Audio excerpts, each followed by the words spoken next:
how to create a free hyperlapse on the DJI Mavic Air 2. Do you want to learn what the use cases are, what it's best used for, what it's not used for, and how to set it up and what camera settings you have? Come to the right video and we'll get started right away.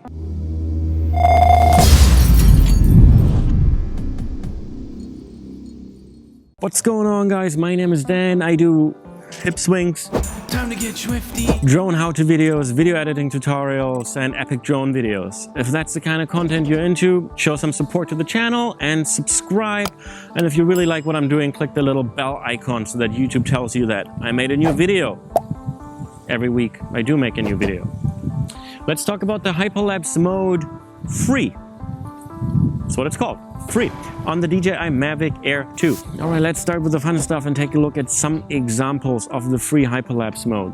One example could be to just let the drone be still, point it at something interesting like clouds moving, a sunset, lots of boats moving around in the harbor, and you just let it be, and the drone will record pictures every X seconds depending on how you configure it down in your hyperlapse settings. So another good example would be to just follow a specific boat in the harbor and you don't know exactly which direction the boat's gonna go. So you wanna have full control over the drone's altitude, direction, etc.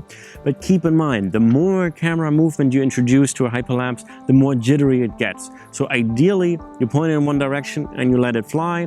But if you wanna control, if you wanna make sure that the boat stays in the middle of the frame, with the free mode, you have the option to slightly adjust your camera angle in order to follow the boat and keep it in frame. So let's see how we can access this mode. So free mode is the first one on our list of hyperlapses. So that's great, but you can't actually switch between all the other modes. So tip number one would be to get your drone up in the air and at least 6 feet above the ground so that you can actually switch between the modes. The other tip I have for you is that you can tap the hamburger button or the 3 dots on the top right of your screen here, and you can get into the camera settings without taking off. So you can preserve some precious battery life while you familiarize yourself with the camera settings. Which brings us to our camera settings. Just quickly, photo type. If you know what you're doing, choose RAW. As a beginner, I would choose JPEG. I would not turn it off because it's nice to actually get the photos.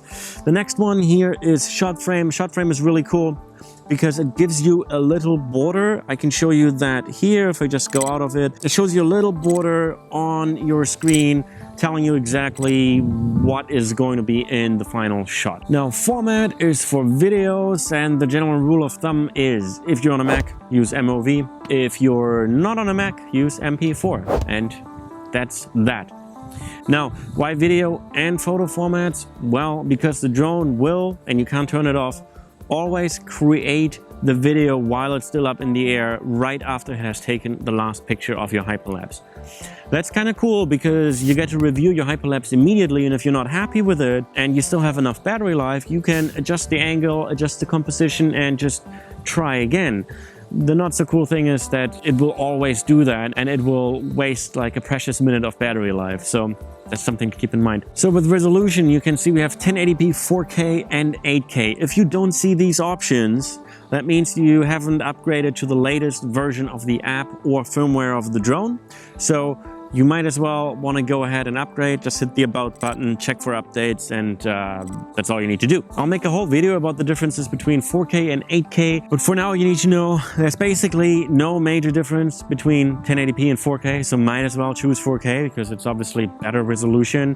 Between 4K and 8K, the major difference is the drone can only take a photo every 6 seconds with 8K and every 2 seconds with 4K. You need to think about a little bit what you want to do, what you're trying to film. If you're filming something really fast, like moving cars, and the photo only takes a photo every 6 seconds, then your car might be out of frame after 3 shots, giving it a really hectic, jittery feel. Versus if you have 3 times as many photos, then you have your car in the frame for like half a second or even a second. So that's something to keep in mind. All right, and that's all I have to say about the free hyperlapse mode on the DJI Mavic Air.